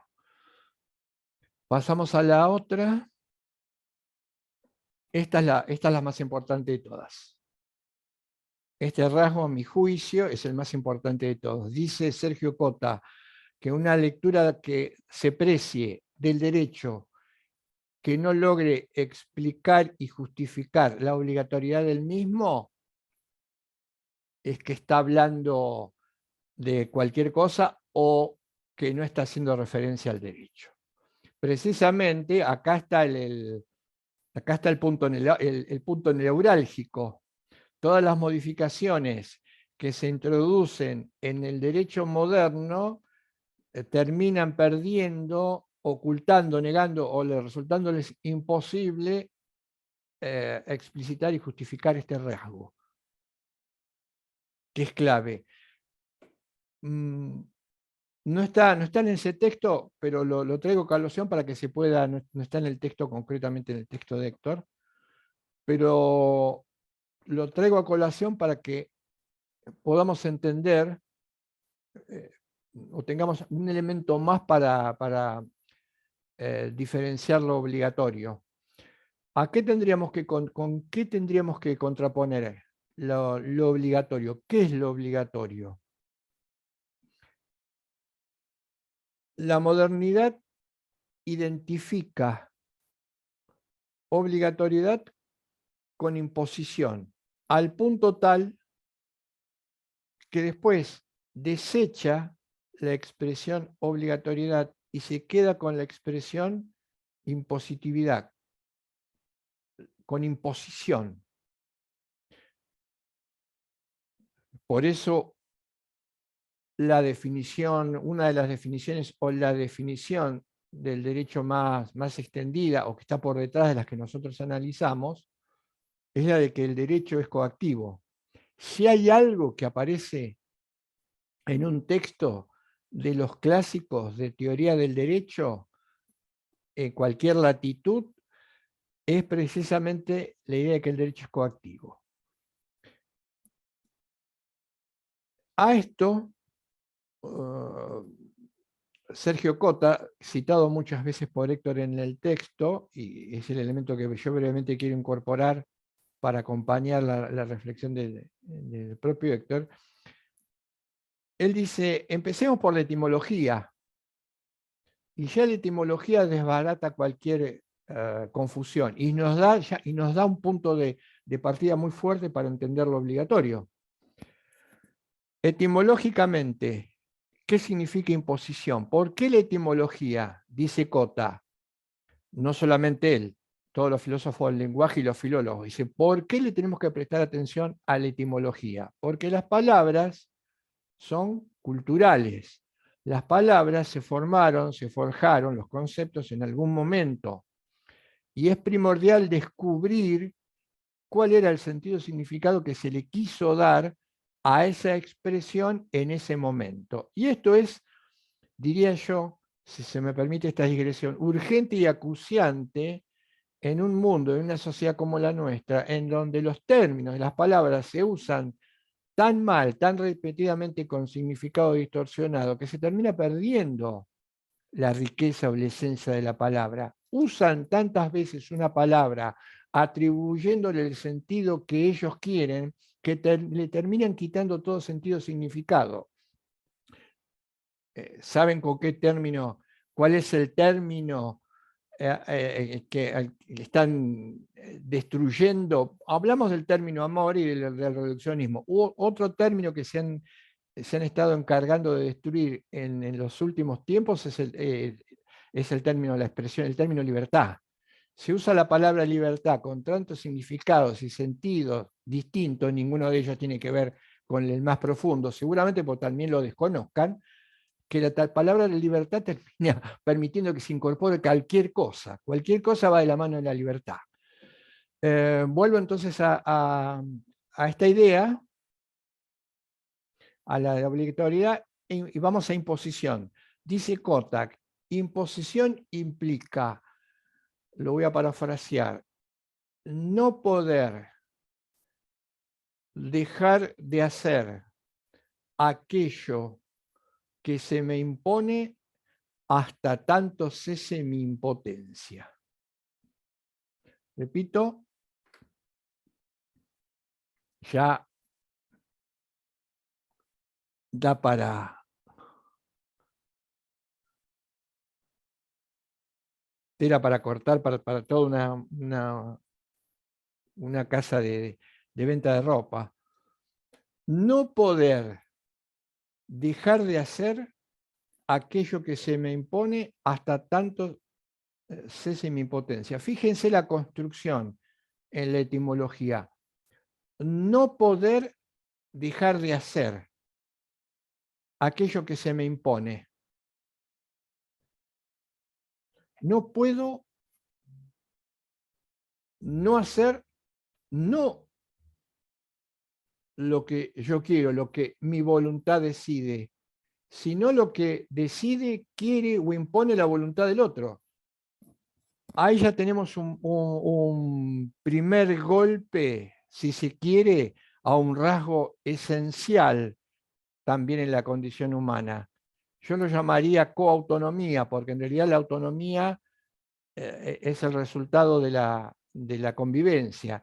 Es un golpe fortísimo la autonomía, pero además es un golpe muy fuerte a la autonomía dado precisamente paradójicamente en una época en la modernidad donde supuestamente se exaltaba la autonomía del otro y se exaltaba la autonomía del otro cortando los lazos con Dios y luego con los demás. Autonomía implica darse sus propias reglas, eso significa autonomía. Corta con la autonomía, porque imposición es algo que no quiero hacer yo, sino que otro me impone. Hasta tanto cese mi impotencia, quiero decir que hasta tanto no me pueda zafar de esa presión, esa opresión que el otro me impone, tengo que hacer lo que no quiero, lo que mi voluntad no quiere, pero que luego termina siendo doblegada. Hasta tanto cese. ¿Cuándo podría cesar la impotencia? Vamos a poner el ejemplo simple que ponía Kotter. Si una persona me apunta con un arma de fuego y me dice que si no le doy la billetera, mi vida se termina, ahí me está imponiendo algo que yo no haría bajo ningún punto de vista, que no quiero hacer, que no tengo la intención de hacer. Aclaro, como en todo, como en todas las reglas, y en el deber ser, puede ser que alguien no lo haga y termine muerto. Pero más allá de la excepcionalidad de esto, porque el instinto de sobrevivencia en el ser humano es muy potente, tal vez sea uno de los instintos más fuertes, aunque no completo, a diferencia del animal. ¿Y cuándo cesaría mi impotencia? Porque por ahí aparece la fuerza de seguridad, por ahí descubro que el arma no está cargada o que el arma es de juguete, o porque el que me está amenazando con un arma de fuego ve un peligro mayor y se va. Pero hasta tanto no pase eso, no puedo no dejar de hacer aquello que otro me impone. Voy a agregar un dato más.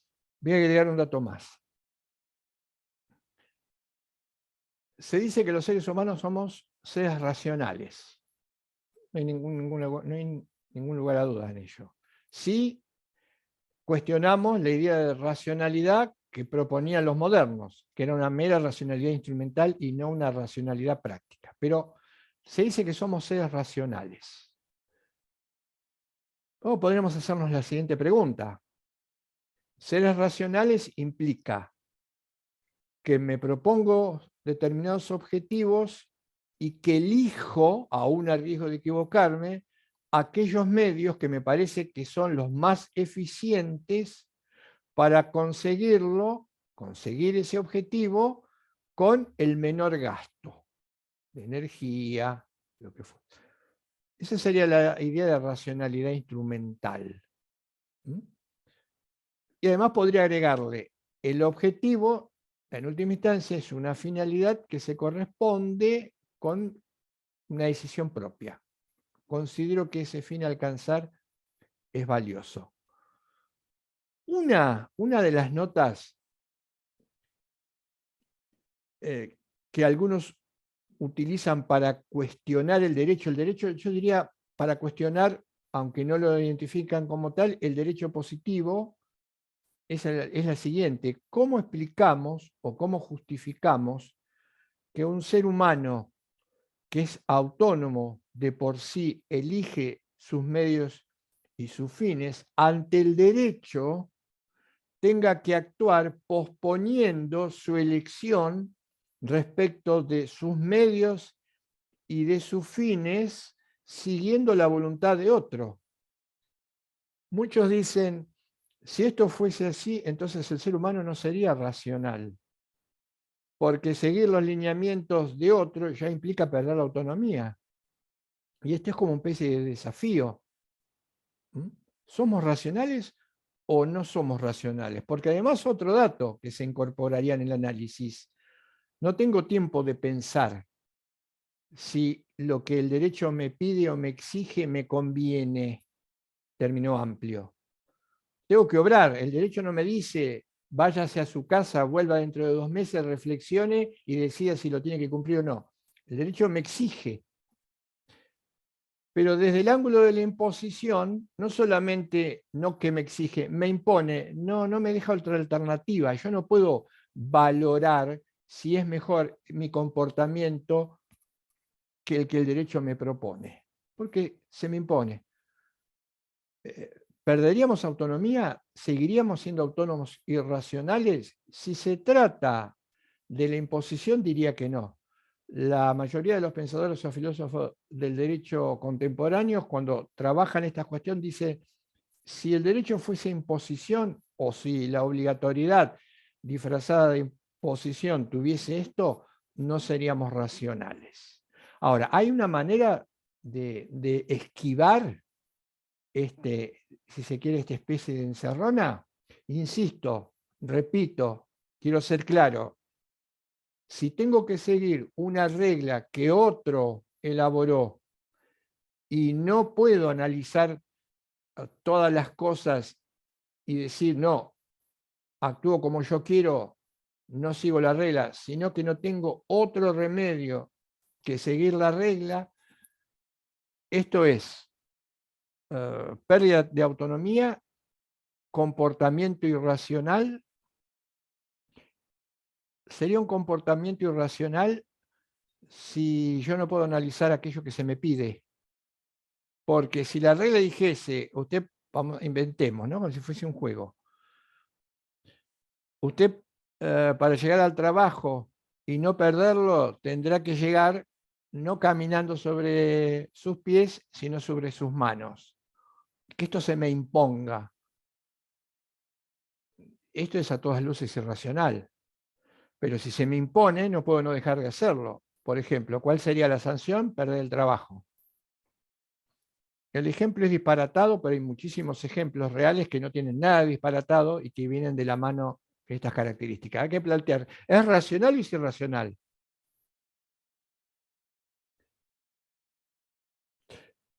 ¿Cómo podríamos salir de la encerrona? Entendiendo lo que es obligación. Y ahora vuelvo al ejemplo. ¿Cuál es la diferencia entre obligación e imposición? Cota dice, la obligación implica asumir conscientemente aquello que aparece como debido o como exigible. Ya acá hay etimológicamente un cambio muy importante. Yo asumo conscientemente, es mi voluntad y mi razón la que asumen conscientemente eso que se propone, que aparece como debido o como exigible. Si apareciese como imposición no sería derecho, pero si apareciese como imposición, yo no podría asumir conscientemente una regla que implicara un comportamiento irracional, aun cuando estuviese manejado una sanción o de un castigo. Fíjense que etimológicamente Y Van cuando por es, lados digamos, por un completamente bien mayor, dispuestos. ¿Cómo? ¿qué pasa cuando esto que, por ejemplo, para mí hay casos en el derecho que son una clara imposición, en donde, como usted dice, o sea, no actuamos conscientemente. Por ejemplo, a la expropiación. Es un claro ejemplo en donde yo puedo querer mi casa porque tiene un valor histórico, porque no quiero desprenderme de ella, pero se me impone, o sea, no me dan opción a mí de pensarlo, de racionarlo, y se me impone como fundamento de que es para un bien mayor o el bien de la comunidad. Pero en el Digamos, ejemplo, sí, te entiendo, pero piensa en esto. En el ejemplo vos me estás hablando concretamente de una ley. sí, de una ley. No sería el derecho. Tenemos que hacer en todos los casos,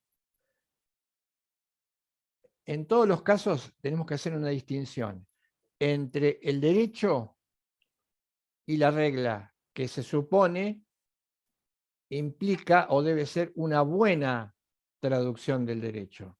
Yo te diría que si hacemos una estadística, y eso es lo que tenemos que hacer, si hacemos una estadística, lamentablemente vamos a descubrir que en esa estadística las leyes en buena medida no son un buen reflejo de lo que el derecho propone.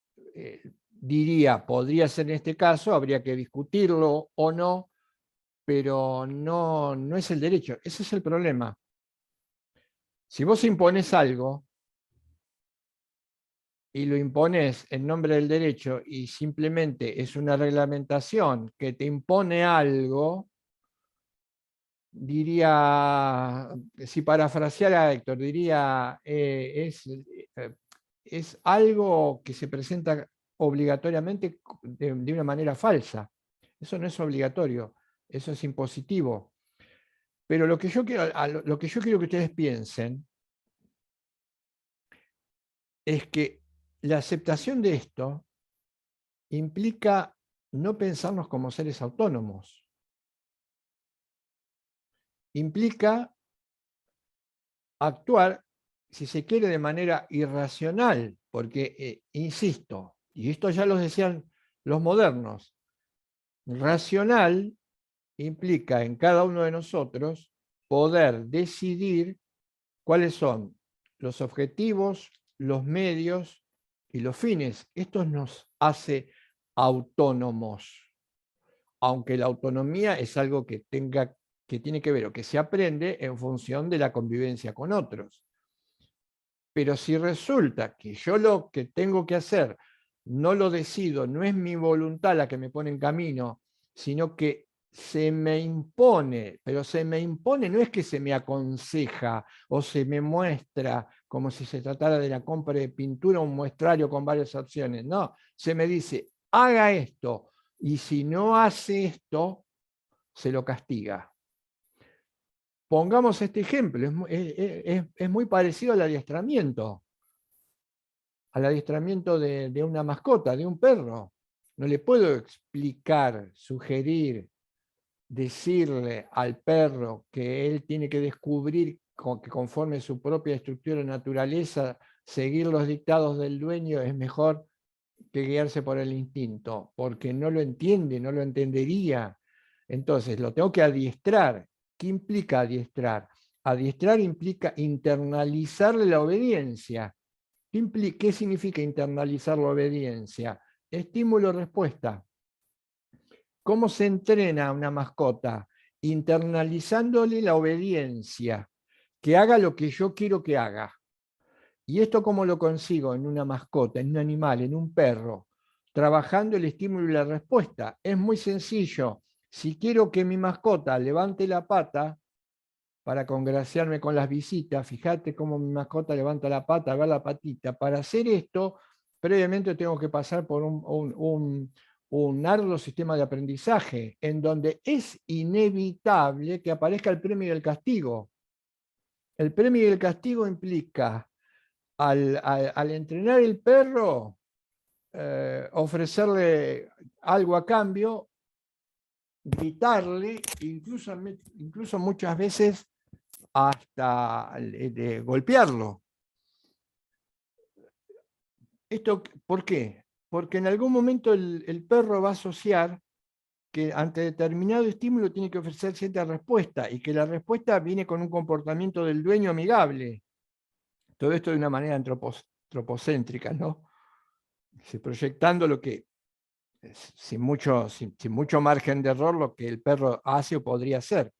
Y el perro asocia el premio a hacer lo que le piden.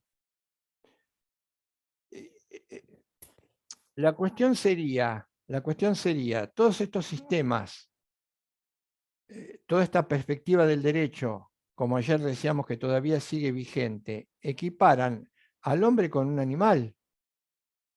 Son sistemas de adiestramiento, de internalización de la obediencia. Kelsen lo que quería era internalizar la obediencia, era generar en el ser humano un esquema estímulo-respuesta. Si yo a las personas les digo que hagan esto, cualquiera sea lo que les digo que haga, que tengan que hacer, y las amenazo, las sanciono, las controlo y las castigo, voy a terminar generando en todas las personas un estímulo-respuesta o una internalización de la obediencia. Entonces, cuando yo le diga, haga esto, no piense de esta manera, no camine, no grite, no proteste, no conviva, no se organice, no lo va a hacer. Ahora, ahí ya hemos tocado completamente como propuesta de regla o de orden la irracionalidad. A esto apuntaba a mí. Si tenés que, y todos, no perdamos de vista esa diferencia entre derecho positivo y derecho y regla, porque esta diferencia es fundamental. Porque, me voy adelantando, el poder también se expresa en reglas. Yo les puedo dar órdenes a ustedes. La orden que implica que tienen que hacer lo que yo quiero, lo que yo digo, y no hay justificaciones, porque yo lo quiero. Por ahí puedo tomarme el trabajo de intentar engañarlos. Pero, y eso se expresa en reglas. Y el derecho también se expresa en reglas. La orden, tirate al piso y hace 500 flexiones de brazo. Es una persona mal alimentada, sin abrigo, en condiciones climáticas, es una orden. Es un mandato arbitrario e irracional. Elimina la autonomía del otro, heteronomía, no tiene posibilidad, viene el castigo. Esto no es obligatoriedad, pero esto, retomando lo de la clase anterior, pero esto es lo que está detrás de la enseñanza del derecho, aunque se nos diga que se está contando algo del derecho, pero no se está contando del derecho, que al derecho ya se lo contaron. En los ejemplos que dieron ayer, y lamentablemente muchas veces, no voy a hacer nombres propios, lugares, nada. Lamentablemente, por ejemplo, cuando se enseña derecho penal o materias que tienen que ver con esto, se está abogando por una comprensión o por una lectura de este tipo. No tiene nada que ver la obligatoriedad. La obligatoriedad implica una asunción en conciencia por parte de la persona, además porque la exigencia moral opera de esta manera en nosotros. Somos capaces de intuir ese, como dice Héctor, el llamado del valor. E inmediatamente cuando intuimos la presencia, el valor o lo exigible, nos ponemos en camino, intentamos realizarlo. Puede haber muchos factores, por supuesto, que impiden que esta realización se produzca, que habría que analizarlos. Puede haber lo que los griegos llamaban acrasia, una debilidad de la voluntad, puede haber ideología, pero esto hay que verlo, esto hay que percibirlo. Me conecto con lo de ayer y con esto de obligatorio. Cuando Kelsen dice, no hay que fijarse ni discutir fines, sino medios.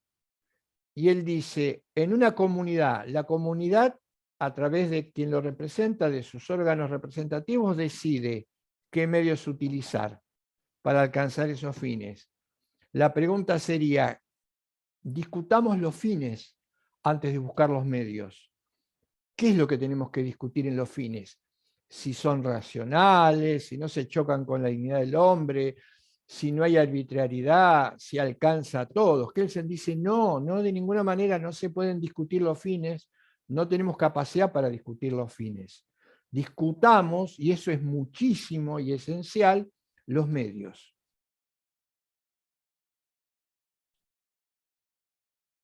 ¿Quién decide el fin? Pregunta que se le podría haber formulado a Kelsen en su momento. Si como parte de una cultura lo único que puedo hacer es decidir los medios, ¿quién decide por mí los fines? Como decía Trasímaco, en discusión con Sócrates, después de 21 siglos, si solamente acepto discutir los medios y no los fines me los va a poner otro. Los fines los va a poner el que detenta el poder político, bajo el mecanismo de que se decide, que decido qué medios utilizar, sin entrar a discutir estos mecanismos de decisión, que también están bastante obsoletos, dirían los filósofos actuales morales partidarios de la democracia deliberativa, está de modé, está quebrado el modelo de democracia representativa. Ese es otro ejemplo de normas que ya no resisten y además presentan agujeros por todos lados, por eso hay tantos problemas con la democracia.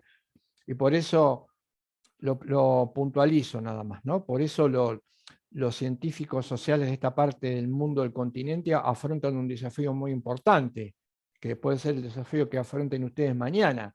Es cómo explicar algo que en principio no tendría explicación, que sería cómo admitimos que en sistemas democráticos la desigualdad sea el eje sobre el que gira la estructura democrática. Este es un desafío enorme, que de hecho ocurre, porque además va en detrimento de la democracia. Si yo no justifico, no explico por qué en sociedades democráticas la desigualdad es la regla, le cedo mucho terreno a aquellos que quieren eliminar la democracia bajo un pseudo discurso de que quieren mejorar la democracia. Le hago un flaco favor al derecho, que además pivotaría como modo de conseguir la igualdad. Es un desafío enorme. Y quien no entiende se confunde. Y quien se confunde empieza a ver con ojos negativos la democracia cuando ve que la democracia no le aporta igualdad, no le da igualdad. Hay otro problema de fondo que es interesantísimo, pero viene para otra discusión. En eso consiste la obligatoriedad del derecho. Para cerrar esta parte, pero usted no estaría contando algo que en definitiva sería equivalente a perder la autonomía, porque ¿qué decían los clásicos? Los clásicos decían que el derecho era heterónomo. ¿Por qué era heterónomo? Porque lo dictaba otro. Kant diferenciaba la moral impropiamente, la moral y el derecho. La moral tenía que ver con el fuero interno, el derecho tenía que ver con el fuero externo. En lo moral, en el fuero interno no se metía el derecho. El derecho sí se podía meter en el ámbito externo. A partir de la ley podía sancionar y podía castigar. Por eso era heterónomo, porque la regla la dicta otro, no la dicto yo, la dicta otro. ¿Cómo salimos de esto? Es muy sencillo, es muy sencillo. Les voy a dar ¿cómo estamos de tiempo, Marina? ¿Ya nos pasamos? Son y 55. Voy a tratar de dar este ejemplo para cerrar, porque la obligatoriedad es importantísima. Por ahí vuelva mañana sobre la obligatoriedad y con un poco de tiempo demos lo otro. Acá se juega todo, entender la obligatoriedad del derecho. Voy a dar un ejemplo, que después lo pensamos y si quiere lo vemos después, lo vemos mañana. Yo les estoy contando algo a ustedes. Y les digo, miren, no se queden con lo que yo les cuento. Mi sugerencia sería que vayan a la biblioteca. No, vamos a poner más fuerte el ejemplo. Estoy contando otra cosa. Una cosa. Mi sugerencia es que vayan a la biblioteca. Bien, vamos a ir a la biblioteca, vamos a profundizar en esta cuestión. ¿Y qué tenemos que leer? ¿Qué nos sugiere o qué libros buscamos? Y busquen libros de literatura. Por ejemplo, busquen las obras completas de Cervantes y léanse todo el Don Quijote, y lo tienen que al menos tener una lectura al menos mínima para mañana. Y podría agregar en el ejemplo, aunque tal vez no fuese necesario, podría agregarlos. Yo los voy a evaluar mañana sobre el texto de Don Quijote. Nos vemos. Lo primero que van a pensar ustedes es que el profesor enloqueció, porque ¿qué relación tiene el Don Quijote, que es una obra monumental, difícil y además aburrida, y si quiere anacrónica, aunque deja algunas enseñanzas, que voy a tener que ir a la biblioteca, gastar parte de mi tiempo en leerlo y mañana me va a evaluar? Y fíjense que por detrás de eso yo les podría haber dicho en el ejemplo,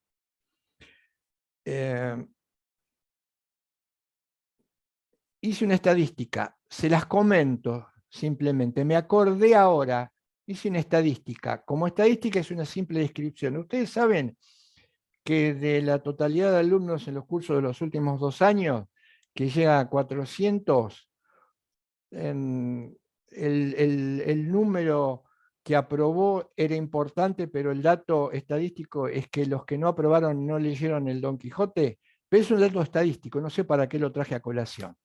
Y me voy. No habría que sacar, no hay que sacar muchas conclusiones. Y si alguien no lo hiciera, sabe que está concretamente afrontando el riesgo que después tal vez podría plasmarse en la realidad, ¿no? Acá voy a dejar abierto el interrogante, si fuera mi caso, de perder el curso. ¿El objetivo cuál es? Lograr el curso, no lo quiero perder. Entonces voy a tener que ir a la biblioteca a leer algo que no me sirve, algo que no me gusta, algo difícil y algo que no tiene ninguna relación con el derecho. Pero no voy a poder dejar de hacer aquello que se me impone hasta que cese mi impotencia. Por ejemplo, el profesor se dedique a otra actividad, se vaya. Dijo abierta la respuesta de que fuese en mi caso, yo diría que tendrían que pasar algo de tiempo y probablemente perderían el curso, como potencialmente hablando. Imposición. Ahora, si yo les dijese, miren, después de trabajar este tema y interpretando lo que con sus preguntas, ustedes saben que hay 2 autores con libros muy breves que apuntan a lo que significa obligatoriedad, la exigencia moral, que habría que leer esto.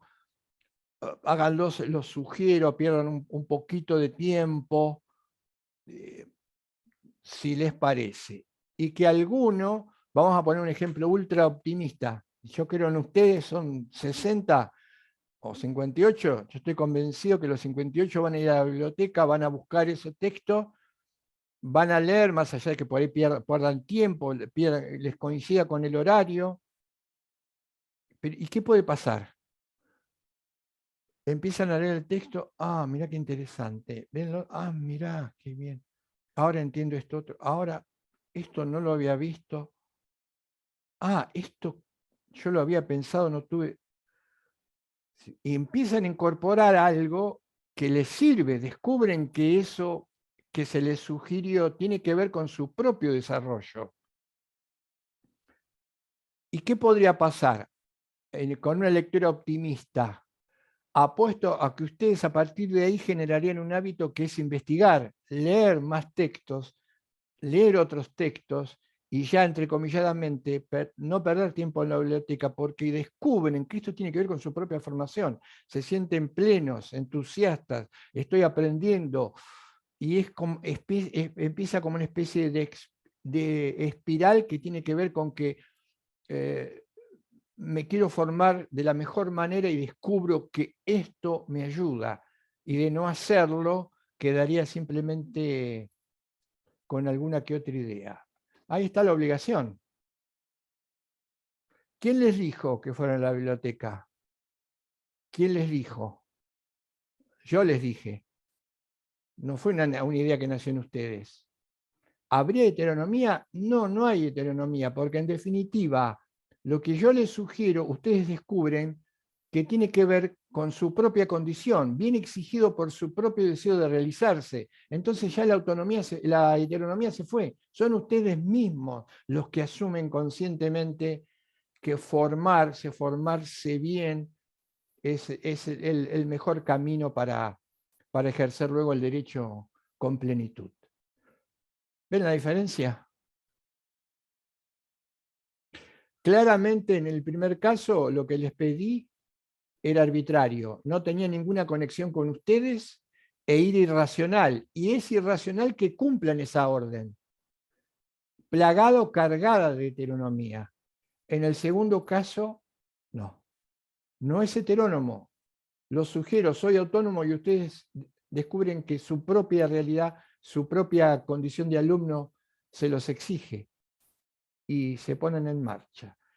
Esta diferencia yo la veo sencilla, clara, es la diferencia entre la teoría tradicional dominante, única y exclusiva, todavía vigente respecto del derecho, lo impositivo, clásico Kelsen. Y esta es la, a nuestro juicio, lectura adecuada que tenemos que recuperar, porque en algún momento el derecho fue pensado como obligatorio. En algún momento el derecho tenía raíces con las exigencias morales, que es lo que lo convierte en obligatorio. Y además sería un antídoto entender esto, tratar de comprender esto, sería un antídoto para evitar algo lo que hemos sido muchísimas veces y seguimos y seguiremos siendo víctimas, que es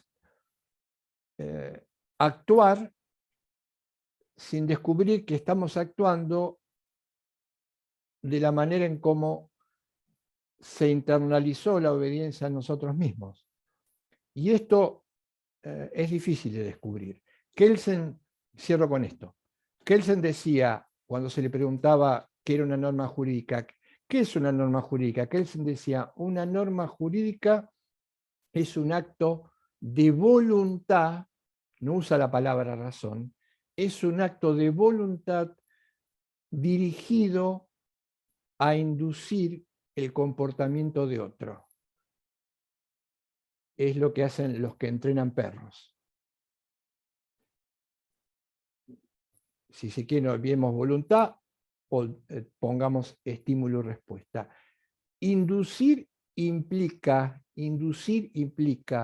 llevar a alguien a un lugar del que él no es consciente, que él no quiso, no postuló, no entendió, no comprendió, ni asumió conscientemente. Bien,